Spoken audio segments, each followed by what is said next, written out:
Manhattan District Attorney Alvin Bragg just dropped an absolute bombshell. 47 indictments unsealed against Trump associates in a single day. Warren Buffett, who rarely comments on political prosecutions, broke his silence with a statement that has Wall Street completely shaken. This isn't just about a few bad apples anymore. We're talking about a systematic web of financial crimes that goes deeper than anyone imagined. Let me fill you in on what's been happening behind the scenes. Alvin Bragg has been the Manhattan DA since January 2022. He came in with a reputation as a reformer, someone who'd focus on violent crime and go easy on minor offenses. For months, critics hammered him for being soft on crime, for letting felonies slide. Even Democrats were getting frustrated. But guess what? While everyone thought he was dragging his feet on the Trump investigation, he was actually building something massive underground. Here's the scoop on what's going down with these indictments. We're now 3 years into what started as a narrow investigation into hush money payments. Federal buildings are locked down. Secret Service details are scrambling. Investment firms are calling emergency meetings. This mess is unfolding because prosecutors found evidence of what they're calling the most extensive financial fraud network in American history. And guess who's stuck right in the middle? Yep, Trump's entire inner circle from his business empire. The timing couldn't be worse for Trump. He's supposed to be focusing on his 2025 agenda, preparing for his return to the White House. But here's the kicker. Prosecutors didn't just find campaign finance violations. They uncovered offshore accounts, shell companies, and money trails leading to sanctioned Russian oligarchs. Documents show systematic tax evasion going back decades. We're talking about people who've been loyal to Trump since the 1980s, getting perp walked out of their Park Avenue apartments. And before we go any further, let's be real for a second. These aren't small-time operators or distant associates. These are the people who know where all the bodies are buried in the Trump organization. Now back to the matter at hand. Reports from around October 23rd revealed just how panicked Trump's legal team was. They labeled Bragg's investigation as a witch hunt on steroids and even went as far as to say this was election interference of the highest order. Talk about strong words. Essentially, Trump's lawyers were calling Bragg a political hack for timing these indictments right as Trump is preparing to take office again. And this wasn't a private conversation. Trump made sure to air his grievances publicly on Truth Social, making it clear that he was not happy with Bragg. This announcement sent shockwaves through Republican circles because it raised all sorts of questions. If Bragg, a Democratic prosecutor in deep blue Manhattan, could orchestrate mass indictments against the incoming president's team, what did that mean for everyone else scrambling to secure positions in the new administration? Now, this isn't the first time we've seen this pattern with prosecutors and Trump. Law enforcement's pursuit really only intensifies when they smell blood in the water. Whenever Trump or his associates show vulnerability or leave a paper trail, prosecutors pounce. We've spotted this pattern time and time again. Just think about how Robert Mueller went after Paul Manafort and Rick Gates. Millions in undeclared income, bank fraud, conspiracy, the whole 9 yards. Then there was the Southern District of New York. They weren't pleased when Michael Cohen arranged those hush money payments. Prosecutor Jeffrey Berman made sure Cohen did serious time. And let's not forget how Letitia James pursued the Trump organization in civil court when she found evidence of inflated asset values. She hit them with a $454 million judgment. Even local prosecutors got in on the action. Fani Willis in Atlanta faced criticism for her RICO case, but she still managed to get multiple guilty pleas from Trump associates. Now, it looks like Alvin Bragg is taking this playbook and supercharging it. This pattern is becoming all too familiar. You can show all the loyalty in the world and defend Trump every single day, but the moment prosecutors find something, anything they can use, they'll flip you or indict you without a second thought. So what did these Trump associates do to end up in Bragg's crosshairs? Well, it all boils down to money, lots and lots of money. According to Politico's October 26th report, investigators found a network of 200 shell companies across 7 countries. These weren't legitimate businesses. They existed solely to move money, hide assets, and evade taxes.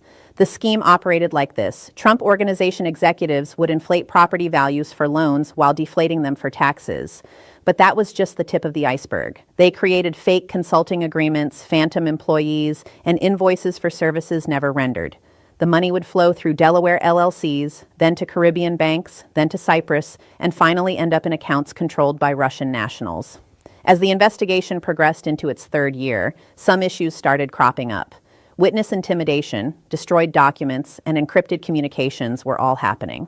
While Trump's lawyers were publicly calling this a witch hunt, privately, they were in full panic mode. According to sources inside the defense team, they knew these indictments were coming. They just didn't know it would be 47 people all at once. This was the moment Warren Buffett began to sweat a little. You see, Buffett values stability, predictable markets, and the rule of law. He doesn't want to be tied to an administration whose entire business leadership is under criminal indictment. That's definitely not the economic environment he seeks. And then Bragg went ahead and made a move that, according to Trump's team, was a serious misstep. Bragg started coordinating with federal prosecutors and international law enforcement. He even reached out to authorities in Switzerland and the Cayman Islands. According to MSNBC's report, this international cooperation yielded bank records showing hundreds of millions in undeclared income. At exactly 10:47 this morning, a former president of the United States was one sentence away from a jail cell. Not metaphorically, not theoretically, literally one sentence.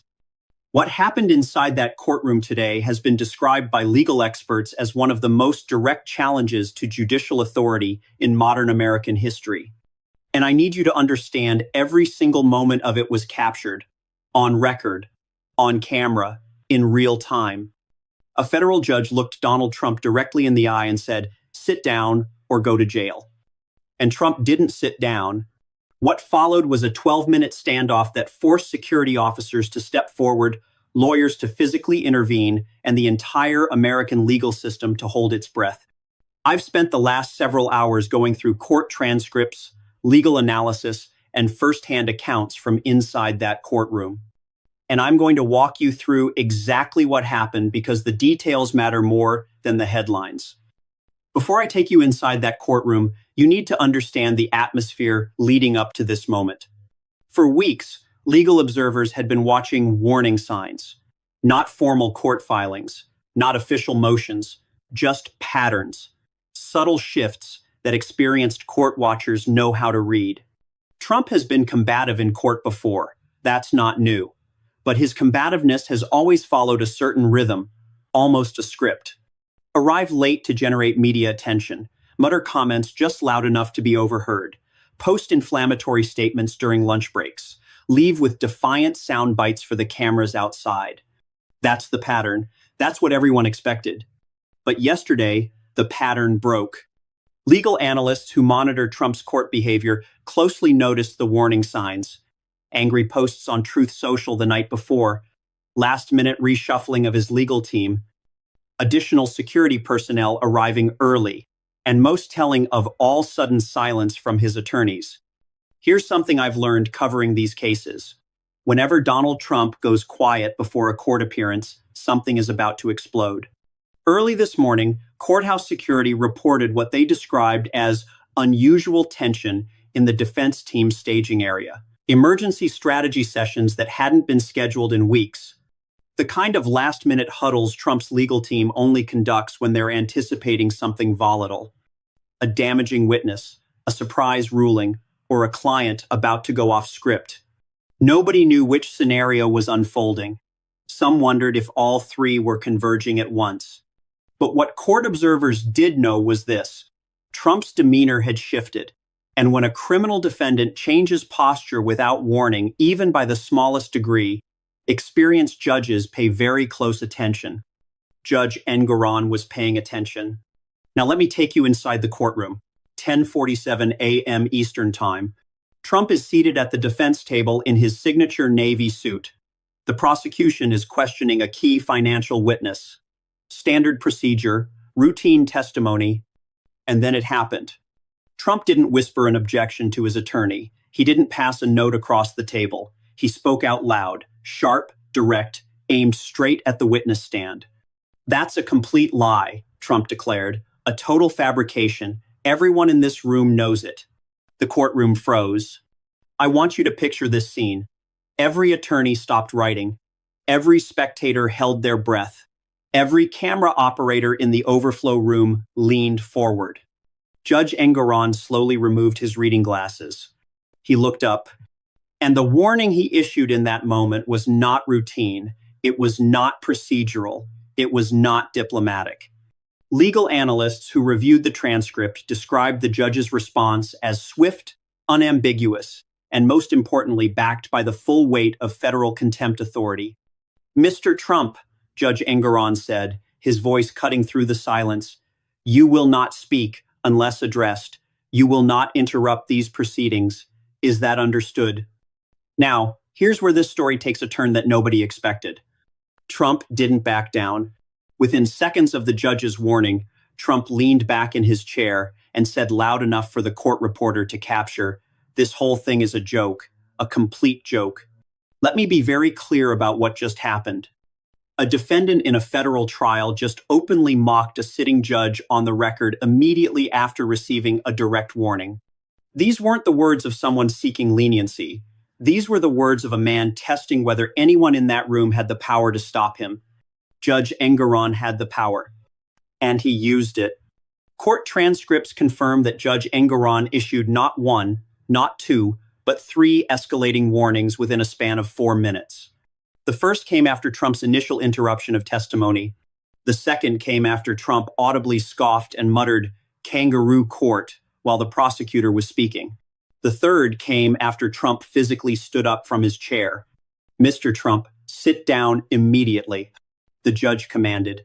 "Sit down now, or I will have you removed from this courtroom and held in a detention cell for the remainder of today's proceedings." The moment a private jet owned by one of the most powerful and controversial political figures in America is suddenly forced to stay on the ground, it stops being a travel problem and becomes a story about power, rules, and reality. Because when Donald Trump's private jet was grounded by the Federal Aviation Administration, it quietly exposed a truth that many people prefer to ignore, that even in a system full of money, influence, and noise, there are still some rules that do not bend easily. And this is where the story becomes much bigger than aviation or politics. Because at the same time, Trump was fighting regulators and calling it a witch hunt, Warren Buffett was doing the exact opposite, refusing to bend even 1 inch, making it clear that safety and rules are not optional, not for billionaires, not for former presidents, and not for anyone who believes they are above the system. And to understand why this moment matters so much, we need to step back and look at what that jet actually represents. Because Trump's private plane was never just a way to travel.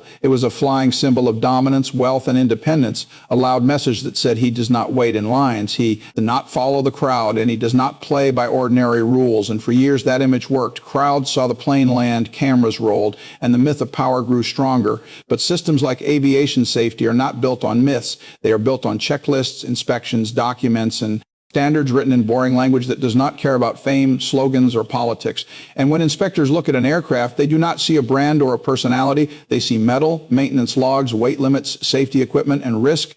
And risk is something the FAA is legally required to control, not negotiate, not debate, and not ignore, because when planes fail, people die, and that single fact explains why this grounding mattered so much, because it showed what happens when a personality-driven approach crashes into a rule-driven system, and Trump's response followed a pattern that many people already recognize: deny the problem, attack the institution, claim political bias, and turn a technical issue into a public fight. But here's where reality became uncomfortable, because the FAA does not gain anything by grounding a plane owned by a former president. In fact, it invites backlash, conspiracy theories, and political pressure, which means the decision almost always comes from documentation so serious that ignoring it would be more dangerous than enforcing it.